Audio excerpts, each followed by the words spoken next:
We are live. Greetings, salutations, and all that jazz. We are here to talk collaborative world building, but more on that later. I have to introduce my fantastic guests. Paul, how are you doing? Welcome to the World Anvil podcast. Couldn't be better. Really happy to be here. Doing great. Hooray! And Owen, how does this fine day find you? Oh, I'm doing great so far, Janet. It's good to be here. Hooray. I am so excited about this topic. Let me introduce my guests before we get too much further, as they are far too modest to introduce themselves. Owen B. Greenwald is the author of 6 books, The Big Bet and space opera adventure Weapons of the Mind, and the lead designer of the board game Anna's Roundtable. A Brown University graduate, Owen now resides in the California Bay Area. That sounds very nice and warm. Aside from writing, Owen enjoys ballroom dance, historical reenactment, experimenting with new recipes, parodying songs, and amateur theatre. So what I'm hearing is you can make a meringue while pretending to be a historically enacting ballroom dancer. Is it possible at once, Owen? Tell me. Can it be done? It's kind of why I'm into all these things, is because they tend to go together so well. That's right. You pull on the thread of madness and it takes you to wonderful places. That has been my experience anyway. Mm-hmm. Amazing. His Shakespeare-inspired play Midsummer Night. Midsummer Night. Your Shakespeare-inspired play Midsummer Night received the 2015 Weston Fine Arts Award. Congratulations. Thank you. And you do your best to choose a vocation that won't be rendered obsolete by AI. Yes, okay. Less said about that, the better. And how about Paul Kivelson, who studied creative writing at Stanford, and his undergrad advisor, Adam Johnson. His fiction has been published in the Adelaide Literary Magazine and in Schuylkill Valley Journal. I'm going to share that in the chat, and somebody could tell me if I pronounced it incorrectly. We weren't sure, guys. We didn't know, so somebody can tell me. Currently, Paul is pursuing a master's degree in family therapy, and his most recent work, Weapons of the Mind, is being published by Will Dreamley Arts and Publishing. Best known for your love of board games. Do you have a favorite, Paul, that you would like to share with us? I think my favorite at the moment is Res Arcana. Great game. Played it a lot with my co-author, Owen. Very, you only have 9 cards, but you do a lot with those 9 cards, kind of an engine building game. A lot of depth in a little package. I love that. Like the restriction of number kind of introduces the creativity, I think. Yes, great optimization puzzle, and it can get pretty vicious sometimes, especially when the two of us play. Oh, goodness, I fear we may hear more about that later. I'm curious to know how playing games kind of feeds into collaborative working, but I will ask that later. Our topic. Introduce my other co-author here real quick. Of course, the tiniest, cutest Puppo co-author. Who is this, Owen? He's 10 weeks old, and he's a failed foster. We were fostering him, and then we decided we had to adopt. So I wouldn't call that failed. I would call that extra successful. That is an extra successful foster situation. Can you hold it up just a bit higher so we can see him over your name tag? Yeah, there he is. Oh, the baby. He's very beautiful. He's super helpful. He bangs at my computer when I'm trying to write. He barks to go out just as I'm immersing myself into the flow of a scene. He does all kinds of things. Okay, I feel like since he's the press, he legitimately gets the credit on your book. Yeah. Adorable. Those of you on the podcast, that was a very cute puppy. I'm sorry you cannot see it. If you go to worldanvil.com/podcast, you can find our YouTube channel and you will be able to see the puppo. So I am sorry you could not see the puppy on the podcast. And yes, I agree with the chat. Cutest puppy. So of course we are talking about collaborative world building today. That's making things up as you create a world, but doing it with somebody else at the same time. I am so interested in this. I've spoken to other authors about this before, and I think one of the most interesting things, I spoke to Tracy Hickman and Laura Hickman about their co-world building approach. I've spoken to other authors in the past, and it's so unique to different people. So for you guys, what would you say are the benefits of collaborative world building, personally? Well, I think that you get one big one it can't be it seems obvious, but it can't be understated, is you get a second set of eyes that really cares and knows the process from the beginning and is there for the journey. I mean, yeah, you'll have beta readers who will give you feedback, and immerse themselves, but having someone throughout the creative process to bounce ideas off of, to catch, little character moments that didn't quite come through, or plot holes or other little things, and is just passionate as you, because no one will be as much of a champion for your book, your world, your characters as a co-author who's in there in the trenches with you. Yeah, I would say, aside from, a second set of family and friends to buy the book once it's out, there's something to be said for just like another mind to snag on things that the first person comes up with. It's like what people say about loopholes. I think, there's one person to create the loophole and the other person to find it, right? So if one person comes up with some world building thing, this thing is connected to a bunch of other things. It has a lot of little details that maybe the first person kind of filled in because they were more focused on this one thing. But then when you present it to your writing partner, they say, oh, what about this small aspect of it? And then they kind of spin off and create this whole complexity to it that then has its own little things that the original first author can snag onto. And it kind of creates this loop of, if in the best case scenario, you're really adding a lot of depth and complexity to the world because one of you is seeing what the other one didn't. Yeah, that's a really good point. You get a lot of great iteration, and you can have a lot of really fun discussions. I mean, a lot of the time, the two of us would spin off, because our book is space opera, so there's sci-fi elements, and there's all these elements that didn't even make it in the book from long discussions we have. We're like, oh, we have a character, and some did, we have a character going to a different planet. Okay, hey man, what do you think customs are like? How do they monitor and track who goes in and off? How do they make sure people aren't bringing things in and out? How do you do that when you can land anywhere? Should you be able to land anywhere? And then, these are not that you can't think through that type of thing on your own, but in some ways it's a lot more fun and effective to have these types of discussions with someone else. It's always more easy to exploit someone else's idea than it is to exploit your own. Because you're thinking of your idea in idealistic terms, like here's how it should work, and then the other person is there to say, well, here's how it actually works. What I love about your answer is it's very much two sides of the same coin. On the one hand, it's they're there to find the problems with my world building, maybe to curb my worst excesses, this kind of thing. And then on the other hand, they're your partner, and they're sitting there saying, yes, and we can go further, we can do more. What if it did this? And I think that duality is one of the reasons, certainly when I've done brainstorming and collab world building, that has been so wonderful. You have somewhere there on the one hand to reality check you, on the other hand to kind of spur you on and help you develop the idea to the next stage. Are there other benefits that you've had, maybe motivationally? Yeah, I mean, having someone to keep you honest with writing is very helpful, because some ways the hardest and the most, and definitely the most important thing with writing is to just write. And having another person, you say, ooh, I want to get this chapter done, this draft of this chapter by the end of the week. When you're on your own, well, things happen.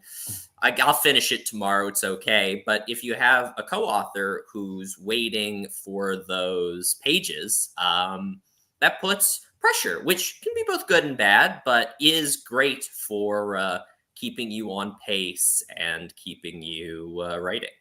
For me, one of the big things that keeps me writing, one of my motivators, feedback is a big thing that motivates me to write more. And so having someone who I know is going to give me immediate feedback is super helpful when it comes to motivating me to actually get that chapter out. Yeah. Rin the Win from the chat says, I was never more active and motivated than when I had a co-author doing plotting, writing, and world building with me. There's a lot of research into things like body doubling, and particularly for people who are neurodiverse. And I think that there is there is just something very encouraging about having somebody on the same team as you. Maybe a little bit of pressure that you have to deliver the pages, maybe a little bit of, on your worst days feeling like, well, at least somebody believes in this thing who's not me, who's lying face down on the sofa, right? That said, when we started this project, we did think to ourselves that this would be a great way to finish a book in half the time that it would take for one of us to write it. And that turned out to really not be true. Interesting. So how long did it take to write the book when you were collabing as opposed to when you write separately? I think it took us about five and a half, 5-ish years to take from first draft to finish. So it was a long process. It's important to get it so the story reads as with one voice. That adds time to the writing process. You have to rework, and also it adds time when in the ideas and planning. I mean, there are advantages, as we just talked about, in the ideas and planning phase. But it's definitely better than it would have been without two people working on it. Yeah. But when you want to get ideas approved or bounced off of or understood, that means that every idea, every character moment in some ways has to become a discussion or a reaction. You do leave room, but all of that just adds a lot of time, which refines and helps the work, but time that in some ways kind of cancels out any, in our experience at least, any second hand at the pen or keyboard. Interesting. Very interesting. Do you prefer working together than working by yourself? I know you both worked by yourself. I know you both worked together. What do you prefer and why? I'd say they're really two different experiences. When we decided to write together, it was kind of a casual decision, which it probably shouldn't have been. But we had to basically learn this whole new set of skills from scratch. And so there were some missteps in the beginning, some growing pains, but ultimately now I do think of it as just a completely different thing than writing by myself. So I don't know if I can compare them necessarily and say that I like one better or worse, because there are things that I like and don't like about each one. And so as we start outlining and writing the sequel to Weapons of the Mind, it's going to be a trilogy. I've also kind of had my own projects sort of in the background that I'm working on, so that I get both experiences at once this time, and maybe that'll keep me a little less burnt out on one or the other, and I can kind of direct my creative energies down both of those channels. Very cool. How about you, Paul? Yeah, I mean, echoing some of what Owen said, sometimes you just want to tear off in your own direction and flow without having to check in. But sometimes, it's really helpful. You want to bounce ideas off someone. You want to work with someone who you respect, who you're willing, who will look at your half-formed first draft that you would be too embarrassed to show even another reader, and give you ideas on things as they're shaping up.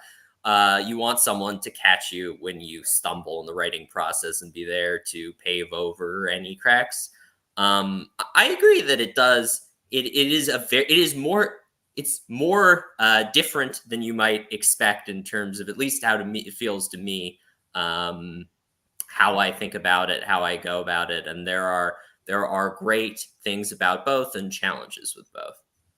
Very interesting. I think that's the perfect time to jump into a technical discussion of, like, how does this work? How does this co-world building work? And of course, you guys are both writers and world builders, so I know that there's going to be some writing in the mix as well. But how do you divide the labor? Do you have different strengths? Do you one person tackles the prose, one person tackles the world building? How does that work for you guys? Well, let's talk about the world building first, because that's, I think, where we most have complementary strengths. I like to compare my idea process to the scientific method, in that I'm very focused on discarding ideas that don't work. So I'll have an idea, and then I'll try and think of every way in which that idea doesn't work. And then any idea that survives that process, I'll think, okay, maybe there's something there, I can use that. And Paul, I know, has his own method, which I'll let him talk about before I continue. Yeah, I'm more just throw as many things out as I can, and then look at all that and say, well, there has to be some good stuff in here. If you come up with enough ideas, enough world building details, enough thoughts, enough possibilities, there'll be some great ones. And also, you can take parts, if you pick one from amongst the mass, you can take some parts of things you discarded that you liked and put them together. So he's much more focused. I'm much more of a scattershot approach. So in practice, this ended up looking a lot like, we would be sitting together because we did work in person for most of this project. And we would have this problem that we were trying to solve, or this scene that we were trying to add life to. And Paul would just start rattling off ideas. I don't know how he does it. I'm very bad at coming up with ideas, but I am very good at shooting them down. So I would be telling him, no, that doesn't work. Here's why that doesn't work. Here's why that's bad. Here's why, and so I'm very grateful that he was a good sport about that. But, he would fire off 10 ideas and 9 of them wouldn't work, but 1 of them would. And that was 1 more idea than I contributed. So it ended up being a good way of counterbalancing each other. I got my revenge on him in the later drafts when it came to cutting sentences and words. I hate cutting. Very interesting. So obviously there is a world building process that you guys have gone through, and you both have your particular styles. How is that different for the writing process for you guys? I think when it comes to the writing process, well, I think it might lend some light on that if I talk about how we wrote with the book. So we outlined everything, and then we did a lot of world building. Well, before the outline, we did a lot of world building, both the arc of the story, all 3 books, and also tons of details beyond. Both of us are big, RPGers in addition to other stuff. So we had fun with it. I think that's an important thing, to have fun with it, and sort of did a lot of the scope as we can, kept adding to it also as we wrote. But getting off topic, we divided up the chapters. And we would write the chapters as we go. More or less sequentially. Yeah. And then we edited the chapters that we wrote. So that was the second draft. And then the third draft, we exchanged chapters and completely kind of rewrote each other's chapters. So basically rewrote the book. And, that way we're taking the elements of each other's writing and rewriting it in our own words. And then, keep going. Sorry.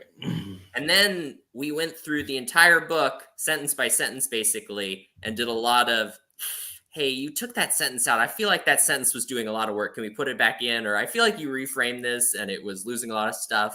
And you sure about that comma placement, man? Yeah, essentially, we had to agree on literally every sentence in this book. It took a long time. That was 5 years. 5 years, guys. That's a lot of sentences. Yeah. Hey, but the advantage is that we gave it to lots of people who know our writing really well. No one said they could. People guessed which sentence or which chapters were originally written by which of us. Basically, everyone had a 50% success rate, which means no one had, because there's only 2 options. No one had really any idea. And also, you working through sentence by sentence helps make the sentences flow better, helps make the sentence. It took a long time. It did take a very long time. And led to some very silly discussions. We definitely sometimes got way too, I remember one part in the appendix. There's some weird grammatical rules around appendixes. And we were debating back and forth this one. It was really dumb. Comma placement. It was just a comma. And we spent probably a couple hours just like talking about this, and we were both abnormal. I just want to stress this was an abnormally long. Yes, it wasn't normally this tedious. Normally it's pretty fast. Hey, what about this? Actually, normally it's usually I like this version more. I like this version more, and then we come up with a third version. I think that's a great writing thing. Rather than debating the two, come up with a third new thing that takes the best of both. But we were both so sure we were each right. And so then we asked other people. And anyway, in the end, it turned out one of us was right for British English. One of us was right for American English. And we looked at that. We said, what do we do with this? And then we kind of decided we'd wasted a lot of time and just picked one and moved on. But it was silly. Oh, it happens. It absolutely happens. And, you know, I think about the number of times that I spend moving commas in my own sentences just by myself. And, you know, having to then justify that to a second person and get their read on it, I can only imagine. That's really interesting. How did you guys keep your world on track as you were collabing? Because, you know, a world is a big nebulous thing. There's a lot of information. It's easy for stuff to creep in that maybe kind of waters it down, or it's a little bit off the tone of what you're trying to create. Do you use a meta document? Do you use something similar? How did you keep that kind of rigorousness of tone and mood and the focus on what you wanted to create? That was kind of my job, I think, because I've kind of got this head for detail, and so I'm kind of holding a lot of juggler's balls in the air at any given time. And Paul's, you know, the one who's shooting out ideas and saying, what about this? And I'm the one saying, well, look, we've already got this and this. I don't know if that, you know, necessarily fits. So it really was an extension of our world building process in that way. But I had a World Anvil, actually, a document that, you know, had like all these little pieces. I liked to expand upon, you know, little maybe mentions of tiny world building aspects in our world. Like there's one scene in Weapons of the Mind where a character pretends to be a fan of this band. And so I said, okay, who's this band? And so I would create like a little article for that. And then a lot of this stuff obviously didn't make it into the book. It didn't even make it into the appendix that we got added onto the end. So I ended up sticking a bunch of facts in this page on my website that people can just kind of go to and grab those if they really want. But of course, you don't need them to read the book. They're just kind of for fun. Like, here's what this reference meant in the text. Like, here's all the background detail you need to really appreciate what went into that. So it sounds like you were chief continuity officer, essentially. Yes. I need to get you a hat that says chief continuity officer. I'm so sorry, Paul, go ahead. Oh, no, sorry. He's been giving me a lot of credit for a lot of ideas, but I will say Owen is really good at coming up with rich side details, like holiday. I mean, we both did some of this, but he, you know, holidays, things that didn't make it into the book, but knowing fleshes out a world, you know, cultural things.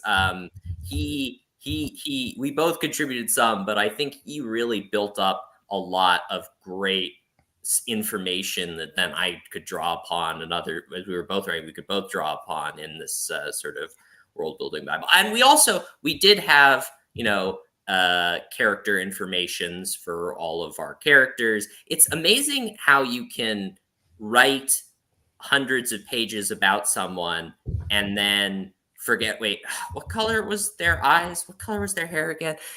You have this clear image in your head, but you're lost in a scene, and then you're like, okay, you got to write check. I loved, you know, especially as you build more and more out. So having that information was really helpful too. Very cool. Good to keep track of it all. So, what makes a good collaborative partner? If there were a Tinder for world builders, what would you be looking for a collaborative partner? What do you think? Definitely, I would look for someone who isn't married to their ideas. I think there can be a lot of horror stories. Writing is a deeply personal process. You put a lot of yourself in there. And so it can feel like if someone rejects an idea, that they're rejecting like a part of you, right? Like that it's some judgment on your own self if your idea isn't, you know, if someone doesn't like what you've put forward. And so even in, you know, most collaborative work environments, it's different because it's not such a deeply personal process. And so I think someone who really understands that writing is about killing your darlings. It's a lesson that I had to learn, because when you have as few creative ideas as I do, you really have to kind of cling on to each one as much as possible. But I think if two people or more than two come together to create something, and each of them is deeply entrenched in what they want the story to look like, they're not going to get anywhere. They're going to stonewall each other. And so I think that's the most important thing about a collaborative partner is, I guess, somewhat obviously, that they be willing to collaborate. Yeah, I think I echo all of what Owen said, but also somebody who enhances your good tendencies and minimizes your bad. Because we all have good tendencies when it comes to writing and little foibles. And that was one thing that it turned out we had good chemistry for. Owen really, as I said, great job refining, keeping the continuity. I provided a lot of ideas and other stuff. So if somebody who complements your styles, not that it's impossible to take two people with similar styles and see great work, but if you find somebody who, kind of fits into those gaps in your own natural inclinations, that can really help. I also think that somebody with an attitude of more than even not being like married to your darlings, as Owen said, like being willing to change. Because I think what the most important thing with collaborative world building is that you both have a good idea, but together you can come up with a third idea that's even better. I think that's at least with us, one of the most common effective solutions. And it sounds like a lot more work. And in some ways it can sometimes be more work, but having, I think it should be this way. I think it should be this way. Together, let's find the best of both of those. Instead of sticking to A or B, try somebody who's willing to work with you to make C and make C great is a really important element. Mm-hmm. I also think one important quality to have, somewhat paradoxically, is you need someone who's willing to step on your toes a bit. Because when Paul and I first started writing and creating this world, we were kind of self-conscious. Again, we were new to co-authoring. These were whole new skills that we had to learn. And one of our failure points for draft one is that we wanted to leave room for the other person to introduce world building details. And so we kept a lot of things very vague as we were writing. We were like, oh, well, maybe Paul has an idea for like how this works. So I'm just going to say this works. And, he can, I'll just adopt whatever he thinks later. And so our first draft felt like the characters were kind of moving through this mist, this kind of it was a white room, white room novel. Yeah, I know the feeling. So we didn't have much of a world at all at the end of our first draft, and that's why we ended up taking that second draft before we started editing each other's chapters, is because it felt as if we didn't have enough book to really start the process of refining it. So we did a second draft. We said, look, we're going to have to come up with things at some point. Don't worry about it. If I disagree, I'll say something, but I trust you to just kind of fill in these details. And so the second draft actually felt like a world. I have to say, hearing you guys talk about this, I think another unspoken thing from a good collaborative partner is that they have to be at least a little bit self-aware. They have to know of their own foibles. They have to know, am I being too much or am I being reasonable? I know I tend to X. It sounds like both of you have that cracked, but I think that's something that's very critical for these kinds of honest communications. I would say if you don't know your foibles, co-writing is a great way to discover them.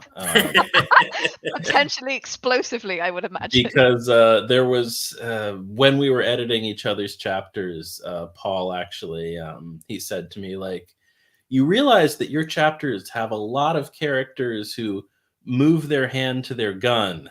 That happens way too often. and now I know this about myself. That's something that I really like to stick in whenever there's like a moment of tension. Like, that's how I signal it. And so I never knew that before I started this project. You do definitely develop these little unaware, like, phrases or words that you use a ton. And he's definitely right. I had my own, and it's amazing because your brain doesn't catch them. You're writing, it's just natural. And even often beta readers won't catch them because it'll just be part of the story. I mean, unless they're really all over the place. But, you know, a co-author, because a beta reader also is reading the book, you know, one chapter. You enjoy it, yeah. Divided up. The co-author is just like reading through it and it's like, hey man, this is happening once each chapter. That's probably too much. Yeah, it's a great way to learn that. That is definitely something I agree with. Yeah, I know the feeling. I will admit to having the like eyebrow gymnastics in my chapters. So yeah, everybody's got some eyebrow action going on. The first thing that I do whenever someone gives me a piece of writing to edit or critique is I will Control F the word nod and just count how many times it's used as punctuation, because that's a big thing that I see a lot in first drafts. Yeah, we've all got our foibles, but yes, absolutely. Okay, it's time for potentially the most juicy question of all. The mistakes we made along the way. Oh, actually, just before we do this, I would like to put this down so you can see that Owen has now renamed himself to Chief Continuity Officer. You heard it here first, guys. It's official. Owen is now the Chief Continuity Officer. It was a bloodless coup. So yeah, basically, what mistakes did you make along the way, and how would you recommend that others avoid them, or did you not find solutions? Did you just stay away from that area? Like, yeah, tell us. So Owen already touched on one, which was in the early draft. Sometimes being too cautious is a challenge, you know, where you're not giving yourself room to express. Yeah. I think one thing that's important is even more than a normal draft. So this is going to seem kind of contradictory to what I just said. We're giving room for each other to be creative.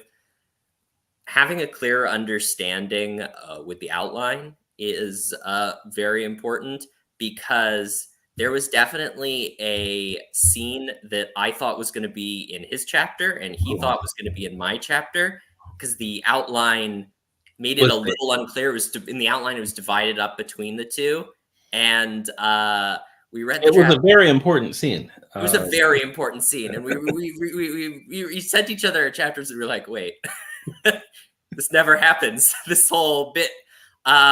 So leaving room for creative expression, important, but also making sure you really understand the big beats of each other's chapters and spaces is going to be important, because otherwise you're going to get kind of embarrassing things in that first draft. Not that that's not overcomable. Yeah, I mean, there are embarrassing things in every first draft. Yeah.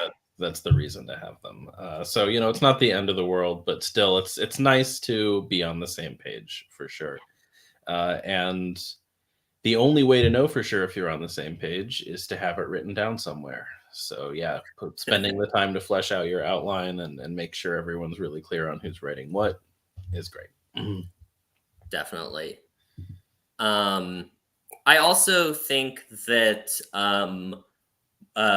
one challenge we ran into is this builds off of that, is almost all of our characters took great shape. We liked a lot of their arcs and stuff, but I think there was one character that was a somewhat important character than the early drafts. We both had some ideas on how we wanted them to look, how we wanted them to act, but neither one of us had really ever fully felt satisfied. But we were like, all right, it's good enough. Let's move on. And then we both wrote, and we both took some hodgepodge of elements for that character and wrote some of it. And neither one of us were 100% confident. And that in a co-writing thing, I mean, if you're writing by yourself, that can weaken it. It can be a problem, but it makes it even worse when they're co-writing, because it makes the character even more all over the place. It sort of amplifies the bad qualities of that. And we were both drawing from different places in the end, and this character just wasn't consistent at all. So that took, okay, let's sit down. Let's really talk about what we want this character to look like and how we want them to interface with the story. Because I think if you're co-writing, even more important, this was a mistake we learned, having also an understanding, a really good understanding of all your characters, because two people are going to be working on them, and there are a lot of nuances. You write, you know, they're short-tempered. Okay, well, what does short-tempered mean? Are they snapping a lot? Are they, you know, stewing in anger. Like, you think you've established what the character is, but if you're going to have somebody else doing it, really understanding what the nuances of that means is important. How did you overcome that? You discussed it. Did you write it down? Do you have a shorthand for example, this person is short-tempered. Here are some behaviors they exhibit. Like, how did you manage that communication and to remember it over the course of the book? Again, this is a chief continuity officer thing.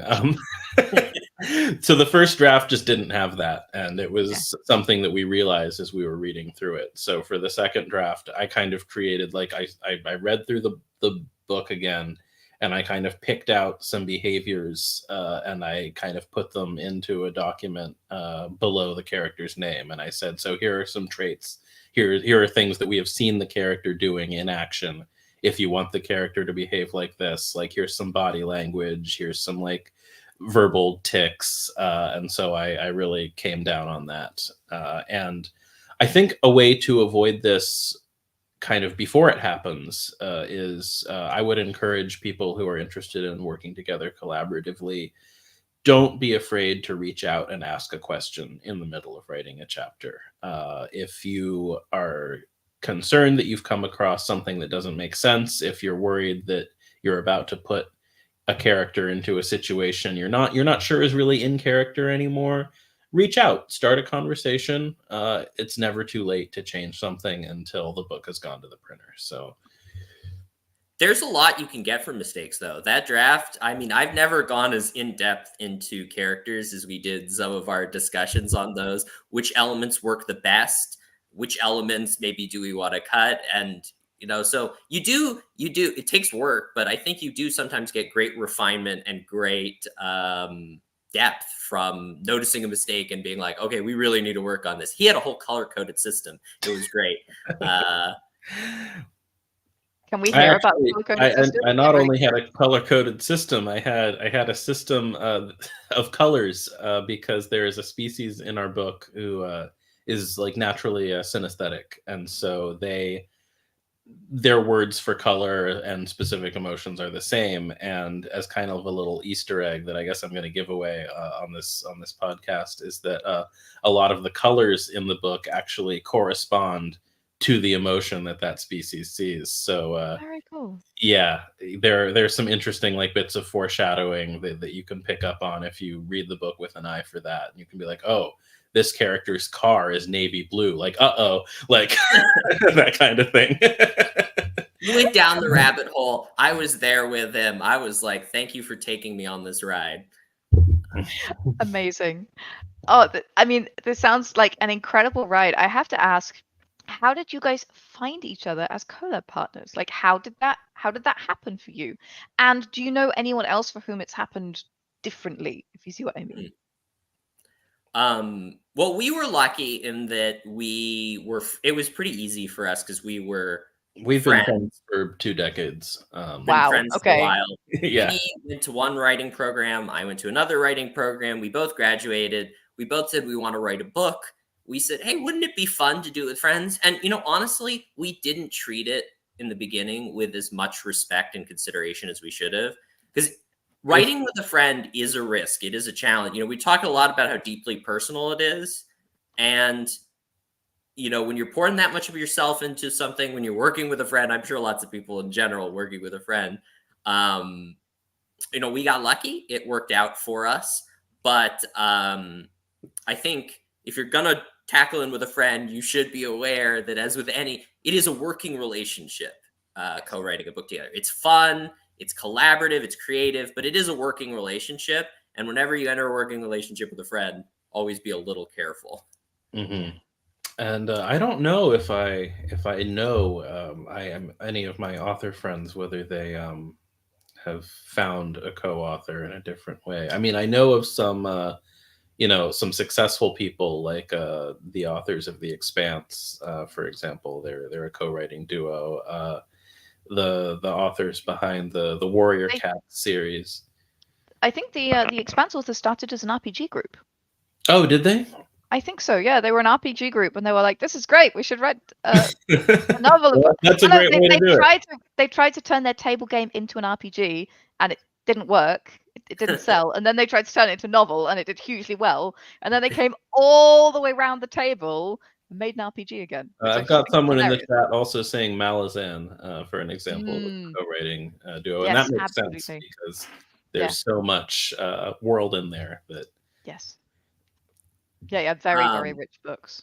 Go ahead. Yeah, well, we did also do that. So we did get some pre-experience role-playing, that is, together, of DMing for each other and seeing a bit about each other's creative process. So that is true. It wasn't 100% blind. We had some idea of what D&D is a classic example of collaborative world building, right? Like if you're doing it right, even just if a DM asks you for backstory, like unless they're giving you a world document along with that request, or unless they're looking over your backstory to make sure it fits in the world they've created, like you have to collaborate with the world. You have to come up with a town that your character is from. You have to come up with maybe an organization that your character is on good or bad terms with. So that, I think, was a good way to kind of test the waters of this relationship. I guess it makes sense that these other writing duos have found their origin in RPG groups because, it's a big one. There are definitely a lot of writing partners who live together. Cartography Elysium says, my husband and I write together. He lays out the big pieces. I handle the prose and the details. And they have 40 years of inherited setting. I happen to know this is, again, an RPG setting to translate into usable books.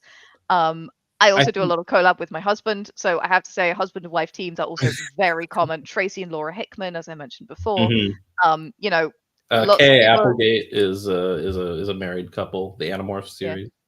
Yeah, you marry the nerd you love, and then you make books with them. That's what happens, guys. Yeah, and I think it's great when people have not collaborative, but rather a complementary skill sets like that. Like if one person handles one thing and one person handles another thing, I think that can be really cool. Paul and I decided we'd just both split everything 50-50. Yeah, absolutely. And it's really about, I think, making the most of your skills and recognizing, okay, this person is better at this than me, and we're both equally good at this. So, in those cases you share, and otherwise you defer. But I think even for example, when my husband and I collaborate, I am a native English speaker and I am a professional writer, so I tend to handle the prose. But he will still say, I don't think this is quite doing what it should, or I wonder if we could X. Like he still has valid things to contribute, even though he cannot actually do the writing of the prose to the same level. And I think that's one of the beauties of a collaborative relationship, right? You get that, somebody with such a deep feel, like you were saying, Paul, for like so invested in the thing, they have such useful guidance to give. Definitely. Yeah, go ahead. Oh, no, you go. I did want to ask, just as my final question before we throw it open to the audience, how do you feel the final result of your collaborative project is different from a solo one? We already touched on this a little bit, but can you tell who's responsible for different parts? Do you think the readers can tell? Can you see your own babies in there still when you look at the text again? What's that been like? I honestly think that even with the two of us, it's pretty hard to tell, because when one of us had a zany idea, Owen mentioned he brought in these colors. There's one chapter that I worked on, which it was this. It's incredible. So sorry, can I just explain? Yeah, you can tell them about it really quickly. So it's from the perspective of this alien who has 6 separate kind of mental tracks. So like a six track mind. And so Paul really wanted this to come across in the chapter writing. And so kind of created this labyrinth of sentences that both worked kind of asynchronously as part of 6 separate tracks, but also could be read as one thing so that readers didn't throw up their hands in frustration reading the chapter. So it works kind of on 2 different levels. And then there's this weird punctuation to kind of denote which track is which.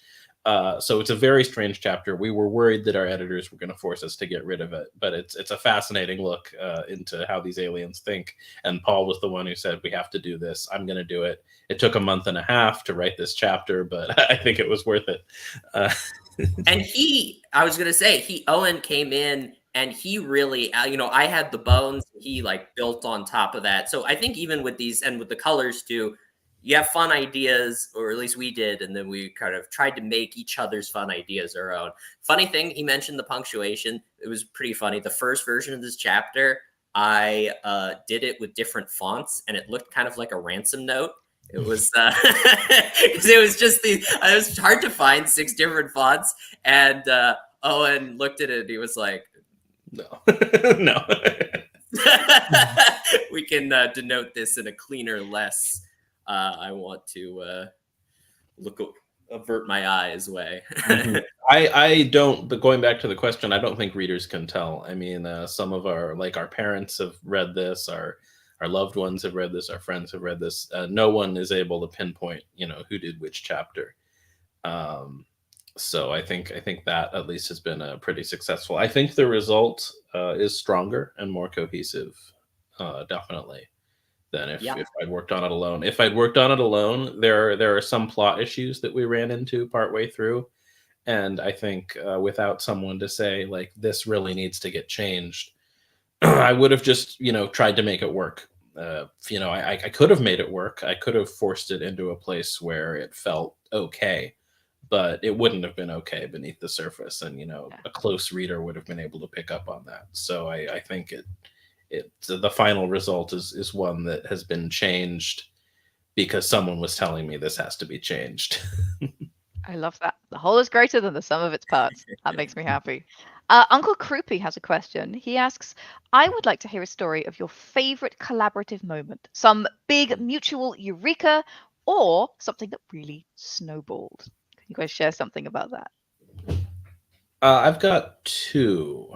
And one of them is there's a character in this final draft whose name is Eternal Moravan, and he just kind of plays a huge role in he's a high up government official who's kind of got his fingers in every pie of what's going on in the galaxy. Just became like hugely consequential to the lore and did not exist in the first draft. So Paul kind of invented him, and why don't you talk about it? He came about as a smaller detail. We left room for each other, and then we're like, wow, wait, what if he did this thing? Because we had stuff in the lore, but we hadn't attributed it to someone. We were like, what if he did that and was involved in this other thing we were going to have happen? Wait, what if they were this? That was also, and then, you took this side character, and then you had a lot of world building you did, and wow, they fit so perfectly into these grooves we'd left. And, that type, a lot of characters didn't make it. We like to joke that there's a bar out there with all the characters who got cut throughout the journey, a bounty hunter, an auctioneer that they are, sitting pouring one out. Well, maybe we'll get in a future book, but the character that sort of came about organically, and was like, he fits so amazingly into the things that was. He immediately got promoted from side character to major power player, and he actually kind of the final words of the book are from his perspective. So he's giving you a glimpse into a world that you just wouldn't have seen if Paul hadn't been like, we need a mentor figure for this one guy. And side character guy, not even the main character. And so then the other big example of this, which is a little more of a cheaty answer because it's kind of the thrust behind the entire project. It was the very first thing that we collaborated on, which is Paul had this kind of magic system idea in his head, and I had this sort of plot seed about kind of this reclusive paramilitary order. And so we got to link these 2 ideas. We kind of combined them. We said, okay, what if this order uses this magic system? And that was the beginning of this entire story. And just us iterating off what the universe looks like as a result. Like, okay, we want faster than light travel. That's complicated if you want to stick to physics. So what if the magic powers of these people are what lets you do faster than light travel? Okay, now that you have this one source of faster than light travel, obviously the government is going to have an interest in having a monopoly on that power. obviously these people are going to be hugely consequential in terms of trade, in terms of like expanding the boundaries of your civilization. So, okay, so rather than being exclusively paramilitary, we'll have different branches. We'll have the branch that explores. We'll have, so it just really just taking that simple concept and playing out all the different iterations of how it affected the world was, I think, a huge success story because it turned into the rest of the book. Really, really interesting. Well, we do have one more question from Una Quantista, who asks, exploring a world with different perspectives always provides more information and more chances to see the big picture. But how can you be sure that you're both thinking about the same world? You're both in the same place. Kind of like, does green look to me like green looks to you, but for world building, I guess? I think you can't 100%.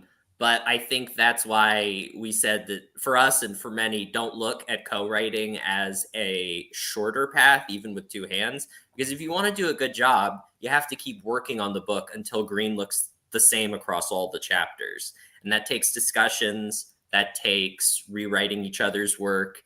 But, maybe you get the best shade of green because both of you are contributing how you think the green should look.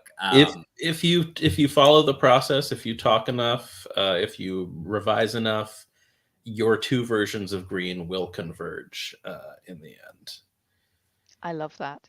And a question that I can certainly answer. What's the best place to find a partner or two for collaborative world building? Well, I've heard there's this amazing world building community called World Anvil with over 50,000 people on the Discord, lots of world building fans there. So I would say if you are interested in finding collaborative partner for world building or for writing, there are a lot of world builders on World Anvil. They all really like world building. So that could be a good place to start. Having said that, folks, do you have any other suggestions? Middle school. Yeah, right, that's where you guys met, right? Go back in time. No, D&D or other tabletop role-playing games. Any of them. We talked about that some, but any sort of group collaborative experience. Yeah, I'd actually like to plug LARP actually as a great way of doing that. There was an experience that I was looking for an excuse to touch on and didn't have all through this, so I'll just do that now, I guess. But I was involved in this kind of storyline experience, LARP, that had 3 different factions. And before the game started, we gathered in our factions and we were given a worksheet. And the worksheet had questions like, how does your culture say hello and goodbye? How does your culture pray? How does your culture swear? What's like a signifier of wealth in your culture? And so all the players in that culture had to answer these questions collaboratively and build like a little microcosm of culture that then when we went out and interacted with the other two who had also been doing the same thing, we'd have these little idioms and mannerisms that we'd workshopped that were different, that they had no way of knowing about. And it just gave each culture its distinct flavor. And that to me was a great example of collaborative world building. So I think that community has some experience with that. Oh. Akimoto says, World Anvil is my favorite place to relax. I just wanted to say that. Oh, it was really sweet. But yes, absolutely. Wherever people are being creative, chances are you can find somebody who wants to be creative with other people. So, yeah, find kindred spirits is kind of what I'm getting from Paul and Owen's story. Mm-hmm. Find a kindred spirit who loves to be creative, and who knows, maybe you could be creative together. I would just like to throw a shout out for the book Collaborative Worldbuilding for Writers and Gamers, which is by Professor Trent Hergenrader. It is chef's kiss. Really, really fantastic. Although it is by a professor, it is not heavily academic text. It's absolutely accessible. And it also has an accessible price point that is published by Bloomsbury. But speaking of excellent books, Owen and Paul, can I please have the elevator pitch for this book you have been tantalizing us with? I've heard so many gorgeous world building tidbits all the way through this. Synesthetic aliens with 6-trap minds, weapons of the mind. What is it all about? You want to take this on, or should I? Sure. Weapons of the Mind is kind of a space opera adventure story that's kind of been inspired by the golden age of science fiction, with just like weird stuff around every corner, new planets every 50 pages or so. And it's the story of a young woman with magic powers who kind of gets her world turned on her head. She's on a mission, and her entire squad gets killed, and she's blamed for it and kind of forced to go on the run as she tries to track down the real killer and kind of stop him from doing what he's going to be doing next. So it's a fugitive on the run story that's inspired by kind of things like Star Wars and Flash Gordon. It's got some magical powers. It's got a ton of original aliens and weird landscapes and worlds. And we just think it's a lot of fun. Yeah. Amazing. We really wanted to capture that sense of discovery, of excitement. What's around the corner? Oh, that's so cool. Oh, this place is cool. How does that work? Wow. That you got from that old kind of, space is big, kind of combining the fantasy and the sci-fi for that, just, And since I know that the people listening to this are world building nerds, because this is World Anvil, I will say there is a 30-page appendix at the back of the book that kind of goes into a lot of detail that we didn't fit. We tried not to do too much exposition, right? So, but we still wanted this information in the book, so it's all there at the back for people to read through and discover a little more about this universe. Guys, I've got to tell you, QR code, World Bible and World Anvil. This is the way. For book two, you can put up the World Bible and World Anvil, so people will read everything about your world that you want to share. That is a great tip. We will definitely. Just saying. And for the ebook, it's just a hyperlink away. We'll talk. Folks, I hope that you have gotten as much out of this wonderful conversation with Paul and Owen as I have. I am inspired to do more collaborative work. I don't know about you, and I think I see the path forward, having heard from these wonderful beings as well. Paul and Owen, thank you so very much for joining us. If somebody's sitting there in the audience right now thinking, oh, I think I would like to try collaborative world building, what would you say to them, Paul? Do it, but do it with, some thought. Exercise caution.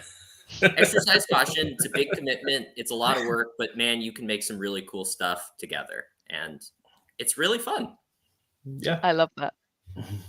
Owen, any other tips? No, I think Paul really said it. Yeah. You see, they're so in sync. That's right. Well, folks, that is us for the day. Thank you so very much for joining us. Tomorrow, of course, we have an awards ceremony. I will be dressed up as Prom Night of the Living Dead. And I know that you guys will be too. I've seen some of the beautiful people pictures already. They are fantastic. Keep them coming in. We will, of course, be awarding a prize for the winner. That's all going on over on Discord. If you want to find it, search for Beautiful People. And all the context will be there. We will also be raffling off all the things and giving away a cruise. We are actually giving away a cruise tomorrow. So folks, there's everything to come and find out. It'll be a great time. It'll be a really fun hangout. Do come and join us tomorrow for the awards ceremony. But I'm not going to leave you empty-handed. Oh no, we're going on a raid. Our raid shout is Light Up the Forge, and we are raiding another Anvilite. We are raiding Evan Blair Art, who is currently taking requests from world builders. Who knows? Maybe you'll find your next collaborative world building partner there. Folks, thank you so much for joining us. Now grab your hammer and go world build.